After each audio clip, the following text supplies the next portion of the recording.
সূরাতুল লাহাব নাযিল করেছেন কে? আরো জোরে বলেন কে? আল্লাহ। কোরআনুল কারীমের মধ্যে কোনো প্রকার ভুল আছে? কোনো সন্দেহ আছে?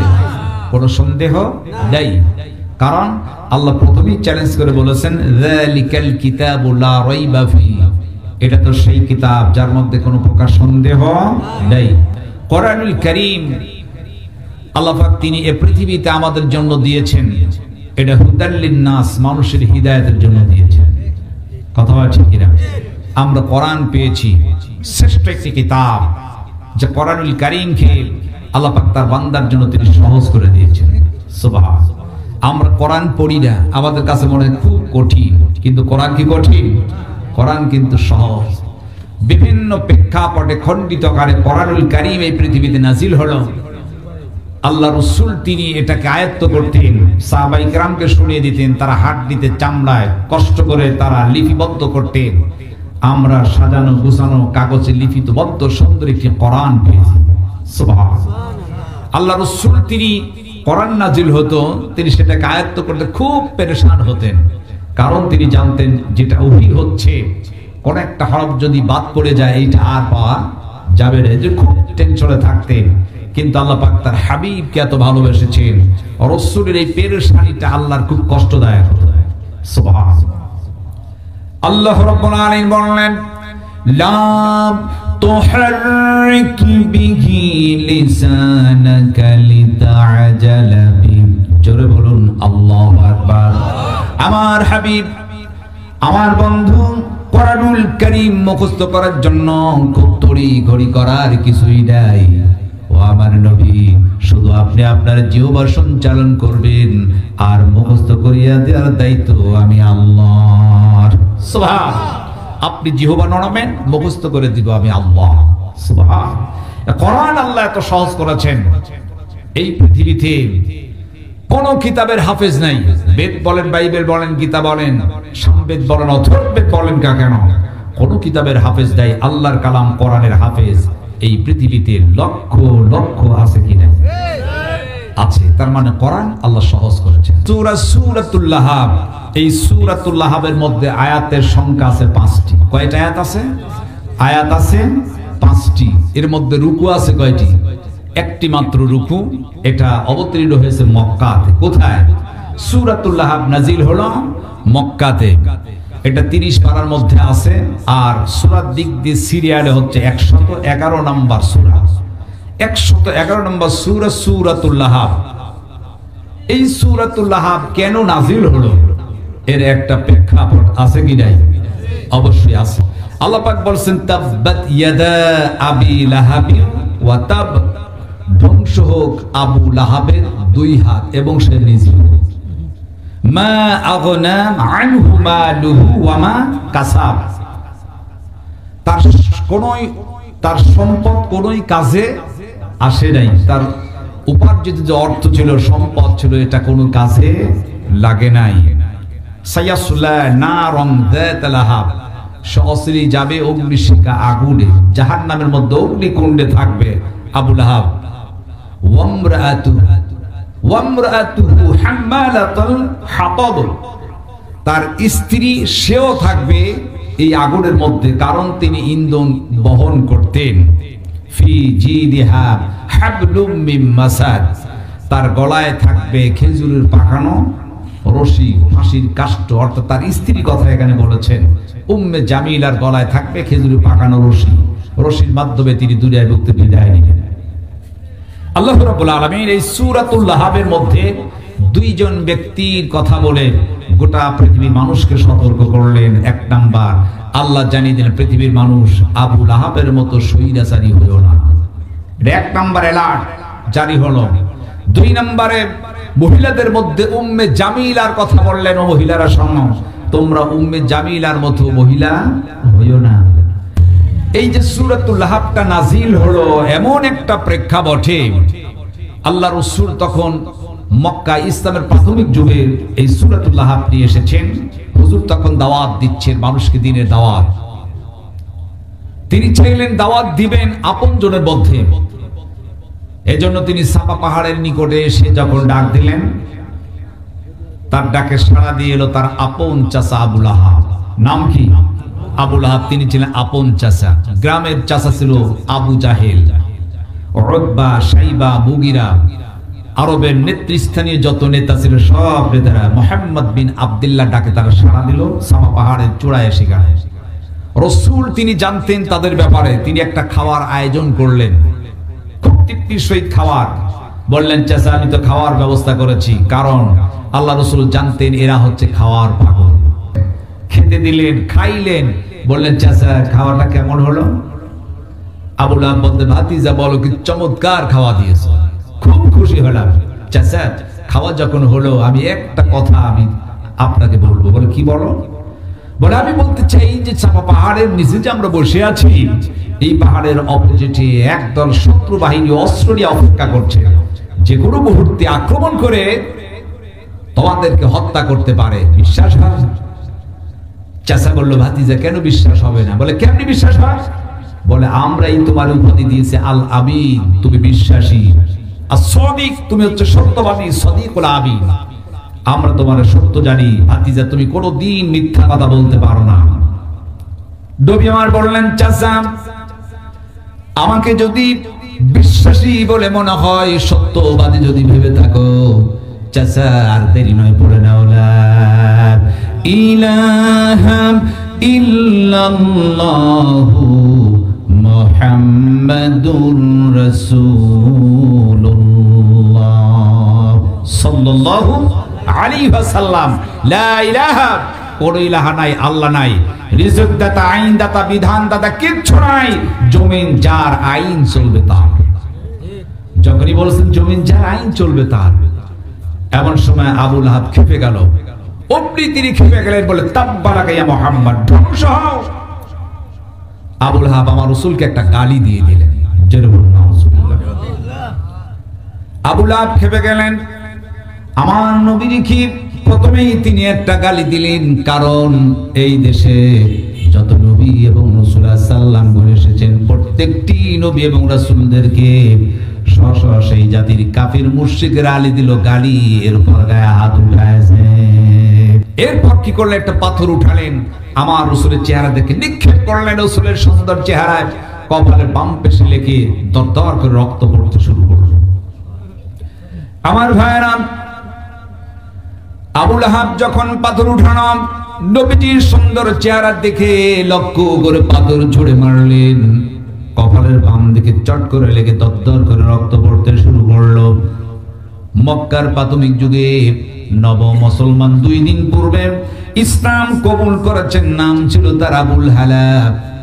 লাফতে দাঁড়ালেন, ডেকে বললেন, না আমার নবীর গায়ে পাথর মেরেছো, দ্বিতীয় পাথর রাসূলের গায়ে লাগতে দিব না। সুবহানাল্লাহ। আবুল হালা দাঁড়ালেন। আবু জেহেল একটা পাথর নিয়ে দাঁড়ালো। আবুল হালা, সরে যাও, মুহাম্মদ বিন আব্দুল্লাহকে সামনে আনো, পাথর নিক্ষেপ করে শেষ করে দেব। কারণ আমরা লাত মানত উচ্চা হব, আমরা গাছের পূজা, আগুনের পূজা, পাহাড়ের পূজা করি। মোহাম্মদ বিন আব্দুল্লাহ বাপদার ধর্ম চুনকারিমেকে নতুন ধর্ম বানালো, সেইটা মানে না, তাকে আর বাঁচানো যাবে না। তুমি সরে যাও, মোহাম্মদকে সামনে আসতে দাও।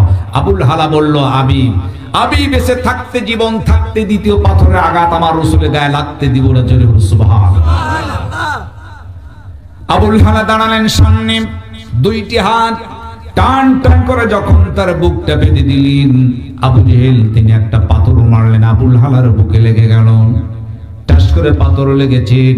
উতবা দাঁড়ালো, ডেকে বলল, আবুল হালা সরে যাও, মুহাম্মদকে সামনে দাও। আবুল হালা ডেকে বলল, ও উতবা শোনো, আমার জীবন যদি চলে যায়, আল্লাহর নবীর গায়ে দ্বিতীয় পাথর আমি লাগতে দিব না। জোরে বলো সুবহানাল্লাহ।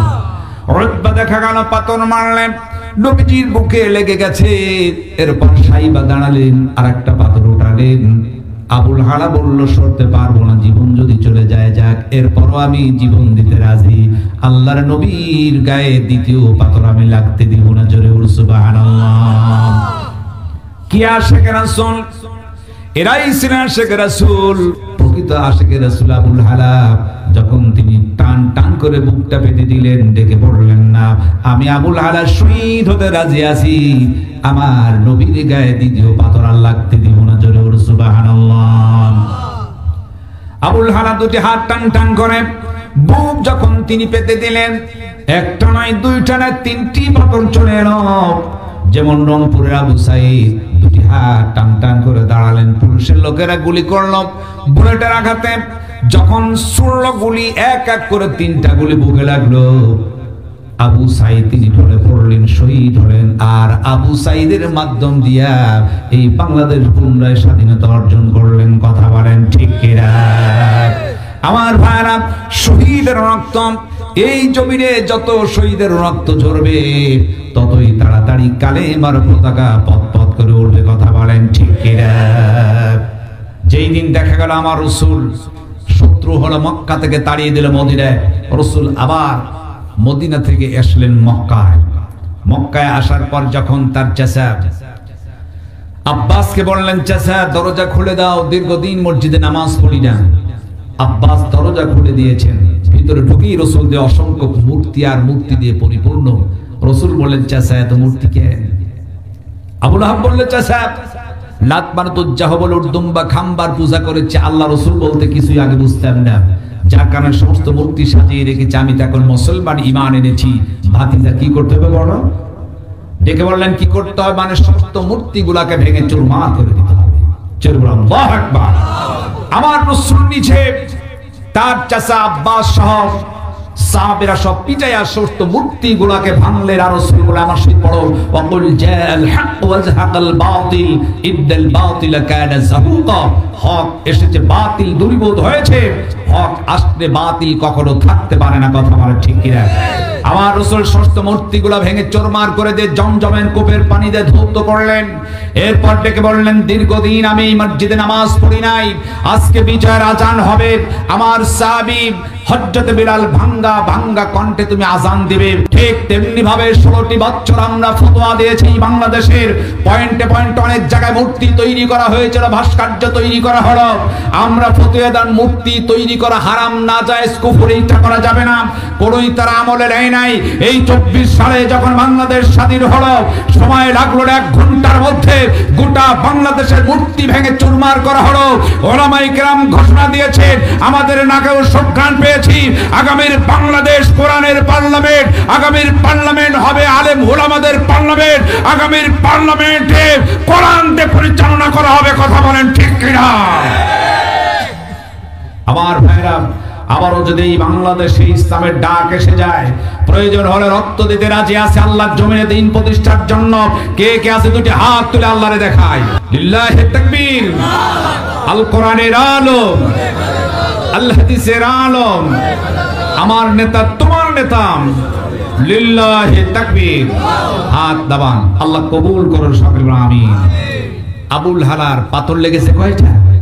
3টা পাথর লেগেছে। আমার ভাইরা, আবুল হালার বুকের উপর এক এক করে 3টি পাথর লেগে গেল, বুকের পাঁজর হাড্ডি ভেঙে গেল। আবুল হালাম সাফা পাহাড়ের নিচে পড়ে গেলেন। একজন কাফির চলে এলো, ভারী ওজনের একটা পাথর উঠালেন। আবুল হালার চেহারার দিকে লক্ষ্য করে মাথার উপর পাথর ছেড়ে দেওয়া হলো। আবুল হালার মাথা পুরি উল্টে মগজ যখন বের হয়ে গেল, আবুল হালা পড়ে গেছেন। আবু বকর ওমর দৌড়ে এলো, আবুল হালাকে উঁচু করে কাবার চত্বরে হাজির করা হলো। আবুল হালার মগজ বের হয়ে গেছে, কখনো হুঁশ কখনো বেহুশ, কখন যেন আবুল হালা দুনিয়ার বুকতে বিদায় নেয়। নবী এমন ছুটিলেন, আবুল হালার সামনে দাঁড়ালেন, চোখ দিয়ে ঝরঝর করে পানি পড়ে। আমার নবীজি ডেকে বলেন, আবুল হালা রে, তোমার ঈমান এত মজবুত, আমার গায়ে পাথর লাগতে দিবে না বলে 3টি পাথর লাগলো, বুকের হাড্ডি ভেঙেছে। আবুল হালা মাথার উপর পাথর মেরে তোমার মগজগুলাকে উড়িয়ে দিলাম।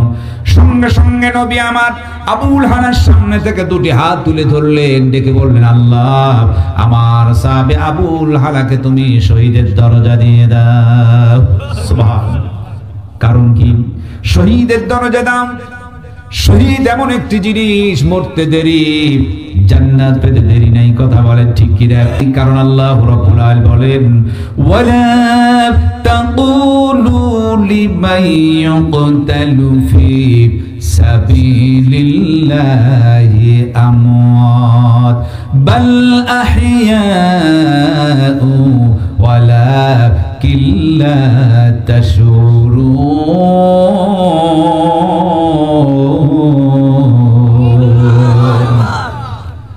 আল্লাহ রাব্বুল আলামিন বলেন ওয়ালা তাকুলু লিমান ইউকতালু ফি সাবিলিল্লাহ, যারা আল্লাহর রাস্তায় নিহত হয় তাদেরকে মরা বলো না, বাল আহইয়া, বরং তারা হচ্ছে জিন্দা। কারণ আল্লাহ রাস্তায় যারা শহীদ হয় তারা কখনো মরতে পারে না। কথা বলেন ঠিক কি না? আমার ভাইয়ের এই জন্য যার মধ্যে শহীদের তামান্না নাই, জিহাদের মনোভাব নেই, তার মৃত্যুটি হবে মুনাফিকের মৃত্যু। কথা বল ঠিক কি না? আমার নবী যে হাত তুলে বললেন, আল্লাহ আমার সাহাবী আবুল হালাকে তুমি শহীদের দরজা দাও। এবং সবাই নবীজি আমার লক্ষ্য করে দেখেন, আবুল হালা হাতের একটু ইশারা করেন, কথাবার্তা বলতে পারে না, খুবই আস্তে কি যেন বলতে যায়। রাসূল আবুল হালার মুখের সহিত নবীজি আমার কানটা লাগিয়ে দিলেন। দেখলে আবুল হালা ডেকে বলেন, ইয়া রাসূলুল্লাহ, ইয়া হাবিবাল্লাহ, হুজুর দিন বলতে কিছুই বুঝতাম না, ইসলাম বলতে তো আমি কিছুই বুঝতাম না। ইয়া রাসূলুল্লাহ, 2 দিন পূর্বে ইসলাম কবুল করেছি হুজুর। মনে মনে ভাবলাম সারাটি জীবন আপনার শহীদ আমি কাটায় দিব, কিন্তু আমি বুঝতে পেরেছি এই দুনিয়াতে বেশি দিন থাকবো না। আমার নাকি জান্নাতের সুঘ্রাণ চলে এসেছে হুজুর, মেহেরবানি করে আপনি দোয়া করুন আমার রব, আমার আল্লাহ যেন আমার এমন একটা জান্নাত দেন যে জান্নাতের মধ্যে থেকে যেন আমি আপনার খেদমত করতে পারি। জোরে বলুন সুবহানাল্লাহ।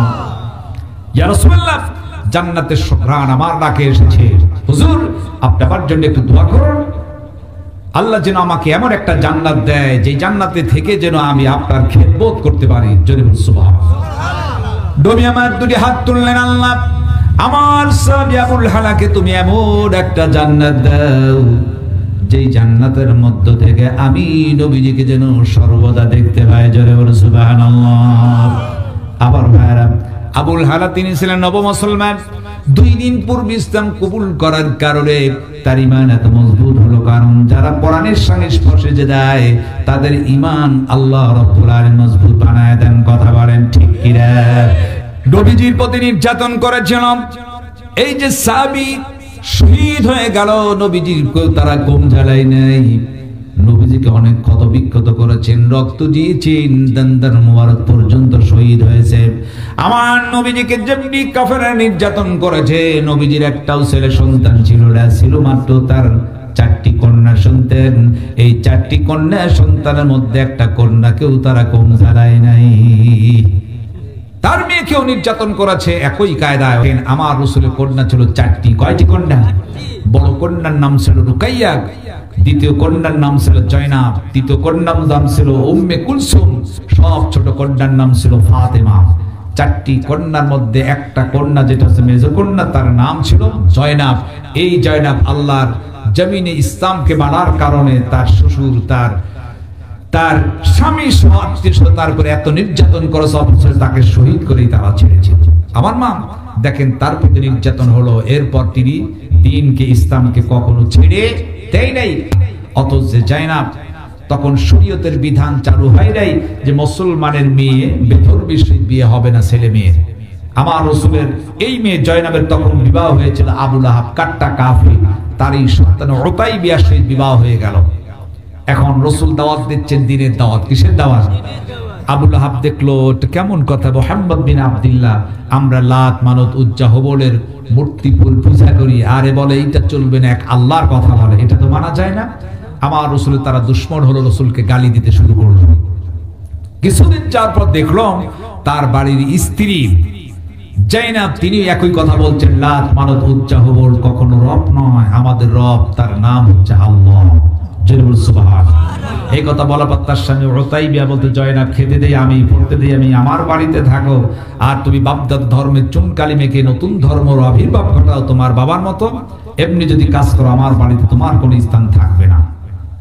তিনি বললেন আমি জীবন দিতে রাজি আছি, এরপরেও ঈমান ছাড়তে রাজি নাই। নির্যাতন শুরু হয়ে গেল জয়নাবের প্রতি।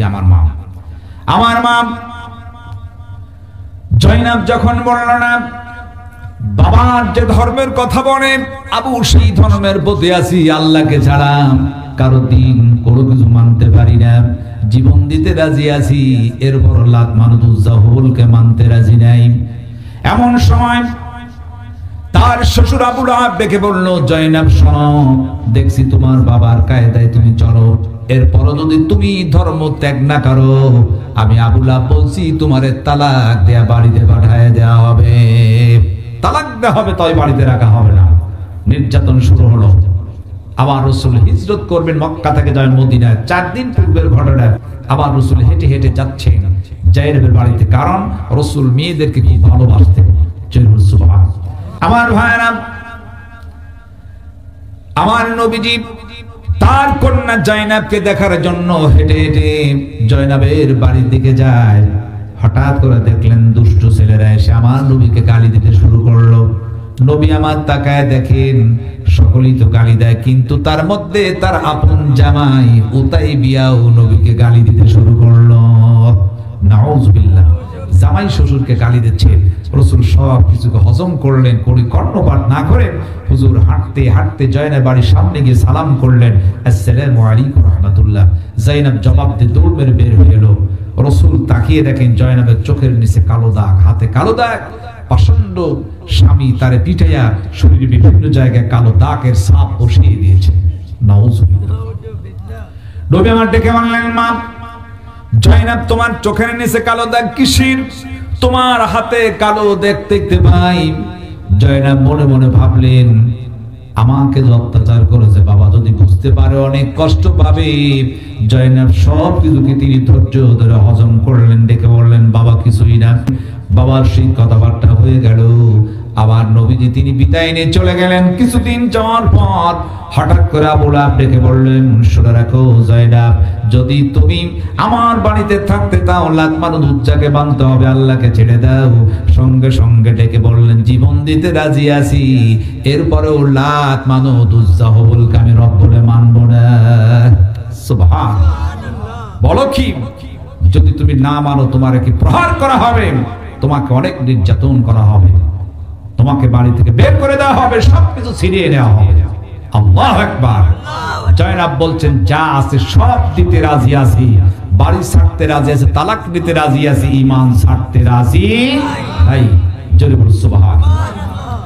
যা আছে মোর সব নিয়ে যাও, ঈমান আমার নিও না। যা আছে মোর সব নিয়ে যাও, ঈমান আমার নিও না। এই ঈমান ছাড়া ওগো প্রভু মরণ আমায় দিও না। যা আছে মোর সব নিয়ে যাও, ঈমান আমার নিও না। আল্লাহু আকবার। যা আছে সব নিয়ে যাই, ঈমান আমি দিতে পারবো না।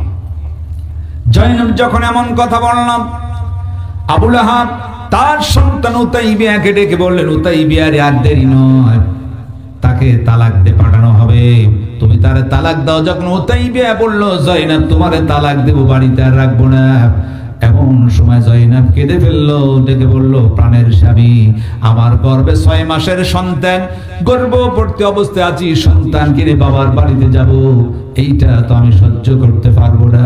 আবার মা দেখেন গর্ভবতী মহিলা, জয়নাব 6 মাসের কন্যা তখন তার গর্ভে। ডেকে বলল, কেমনি যাই? এমন সময় আবু লাহাব বলল, যদি আমার বাড়ি থাকতে চাও 2টা শর্ত আছে। 1 নাম্বার, তোমার বাবা মুহাম্মদ বিন আব্দুল্লাহর সেই সম্পর্ক ছিন্ন করতে হবে। 2 নাম্বার, ইসলাম তুমি ছেড়ে দাও, লাত মানত উজ্জা ভগবানের পূজা করো, থাকতে পারবে, নইলে তোমারে কিন্তু তালাক দেয়া পাঠায় দেওয়া হবে। সঙ্গে সঙ্গে জয়নাব ডেকে বলতেছেন, না, আমার বাবার সেই সম্পর্ক তো আমি ছিন্ন করতে পারবো না। 2 নাম্বার, জীবন দিতে রাজি আছি, এরপর আল্লাহকে ছেড়ে দিয়ে লাত মানত উজ্জা ভগবানের পূজা করতে পারবো না। সুবহানাল্লাহ। সব দিতে রাজি, ঈমান দিতে রাজি নয়। আবু লাহাব বলল, আর দেরি নয়, জয়নাবকে তালাক দিয়ে দাও। সেই দিন জয়নাবকে তালাক দেওয়া হলো। একটা উট পিঠের তুলিয়ে দেওয়া হলো, উটের পিঠের উপর জয়নাব তালাক প্রাপ্ত উটের পিঠে উঠে কাঁদতে কাঁদতে 6 মাসের গর্ভে সন্তান নিয়ে বাড়ির দিকে চলে যায়।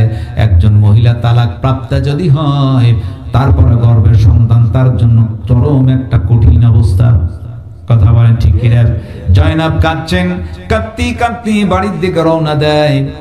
আমার নবীর মনটা সেই দিন বড় খারাপ, কারণ সন্তানের যদি কোনো কিছু হয় সব কিছু জানার আগে জানে তার মা আর বাবা। কথা বলেন ঠিক কি না? আমার নবীজির মনটা আজকে খারাপ। রাস্তার দিকে দাঁড়িয়ে আছেন, নবীজি হঠাৎ করে দেখতে পেলেন একটা উট রাসূল দিকে অনুসরণ করে চলে যায়। আবু লাহাব ডেকে বলল, শোনো, ওই যে জয়নাব চলে যায়, জীবন নিয়ে যেন বাড়িতে ফিরতে না পারে। দুষ্ট ছেলেদেরকে লেলিয়ে দেওয়া হলো, বললো তোমরা রাস্তায় তীর মেরে জয়নাবকে হত্যা করবে, জীবন নিয়ে যেন বাড়িতে ফিরে যেতে না পারে। জয়নাব চলে যাচ্ছেন কাঁদতে কাঁদতে, মক্কা এবং মদিনার মধ্যবর্তী স্থানে চলে গেছেন। হঠাৎ করে দেখা গেল কাফের নাম দুষ্ট ছেলেরা সেখানে চতুর্দিকে ঘিরে ফেললো। একজন দুষ্ট ছেলে একটা তীর মেরেছেন, জয়নাবের কলিজায় লাগলো। জয়নাবের পিঠ থেকে নিচে ঠাস করে পড়ে গেল। পড়ার সঙ্গে সঙ্গে গর্ভ ছিল সন্তান, 6 মাসের গর্ভপাত হলো, সন্তান ডেলিভারি হয়ে গেল, প্রচন্ড রক্তক্ষরণ হলো। জয়নাব একটা চিৎকার দিয়ে তিনি অজ্ঞান হয়ে পড়ে গেলেন। গর্ভপাত হয়ে গেছে, সন্তান ডেলিভারি হলো, উঠছিল। এই উটটার মুখ দিয়া বালিগুলাকে সরাই দিয়া জয়নাবের গর্ভ থেকে বের হওয়া মরা সন্তানকে মুখ দিয়ে ধাক্কা দিয়া গর্তের মধ্যে দিয়া সুন্দর করে বালি তিনি লেপন করে দিলেন। জয়নাব পড়ে আছেন, জ্ঞান নাই, অজ্ঞান অবস্থায় পড়ার কিছু সময় চলে গেল। হঠাৎ করে জয়নাবের একটু জ্ঞান ফিরে এসেছেন। একটা আওয়াজ হলো, পানি পানি বলে চিৎকার দিলেন, পানি দাও। বলার সঙ্গে সঙ্গে ওর তার মুখ এনে জয়নাবের মুখের শীত মুখ লাগায় একটু পানি ঢেলে দিলেন। আর এই পানি ঢেলে দেওয়ার কারণে দেখা গেল জয়নাবের একটু জ্ঞান ফিরে পেল। জোরে বলুন সুবহানাল্লাহ করে চলে যায়। নবী আমার দূর থেকে তাকিয়ে দেখেন একটা উট রাসূলকে অনুসরণ করে, নবী আমার সামনের দিকে আগায়। লক্ষ্য করে দেখলেন উটের সওয়ারিকে কিছু দূর যাওয়ার পর নবী আমার লক্ষ্য করে দেখলেন এই উটের পিঠে যিনি বসে আছেন তিনি আর কেউ নয়, তার একমাত্র কলিজার কন্যা জয়নাব উটের পিঠে বসা। নবী সামনের দিকে আগায় গেলেন। উট যখন সামনের দিকে চলে এলো, নবীকে দেখার সঙ্গে সঙ্গে জয়নাব হুজুরকে জড়িয়ে ধরলেন। আব্বা, ও আব্বা, আমি শেষ হয়ে গেছি, আমারে তালাক দিয়েছে, দেখো রক্তক্ষরণ, আমারে তীর মেরেছেন, 6 মাসের সন্তান গর্ভপাত হয়ে গেছে, সন্তান মারা গেছে, আব্বা আমি শেষ হয়ে গেছি বলে জয়নাব যখন কাঁদতে শুরু করলো, নবী আমার জয়নাব কেমন ভাবে বুকের সে জড়িয়ে ধরে কাঁদলেন, বললেন জয়নাব রে, আজকে যদি তোর মা থাকতো তাহলে তোর কথা আদর করতো, তোর মা নাই। ও জয়নাব শোনো, তোমার মা নাই। রাসূল তাকে বুকের শীত জড়িয়ে ধরে টেনে টেনে ঘরের মধ্যে নিয়ে যায়, শুইয়ে দিয়ে বলতেছে জয়নাব রে। জয়নাব তখন কখনো হুশ কখনো বেহুশ, চেহারা কেমন যেন ফ্যাকাশে হয়েছে, রক্তক্ষরণ হয়, রক্ত চলে গিয়েছে, সাদা হয়ে গেছে। আমার নবীজি তার চুমা খাচ্ছেন, আদর করছেন। হঠাৎ করে কিছু সময় পর নবী আমার ডেকে বললেন, ও আমার জয়নাব সরো, তোমার মায়া নাই, আমি চাইলাম তোমার একটু খেদমত করতে, আমি আর থাকতে পারলাম না। এই মুহূর্তে ওহুদের যুদ্ধের দামামা বেজে উঠেছেন, হাতছানি দিয়ে আমারে ডেকেছেন আল্লাহ জমিনে দিন প্রতিষ্ঠার জন্য, হক আর বাতিলের জিহাদ। জয়নাব আমি সময় দিতে পারলাম না, এই মুহূর্তে আমাকে উহুদের মাঠে যেতে হবে। জোরে বলুন সুবহানাল্লাহ। ও মা, কেউ নাই, আমি তোমার খিদমত করব, কিন্তু আমার আল্লাহ ডাক দিয়েছেন জিহাদের মাঠে আমাকে যেতে হবে। হাতছানিতে ডাকছে, আমি সেখানে চলে যেতে চাই। সঙ্গে সঙ্গে মেয়ে জয়নাব, কি মেয়ে ছিলেন, ধৈর্যশীলা, বলতে বাবা আমি তোমারে আটকাবো না। আমাদের মেয়েরা হলো, আব্বা আমি তো মরে যাচ্ছি, তুমি কেন জিহাদে যাবে, এটা দরকার নাই।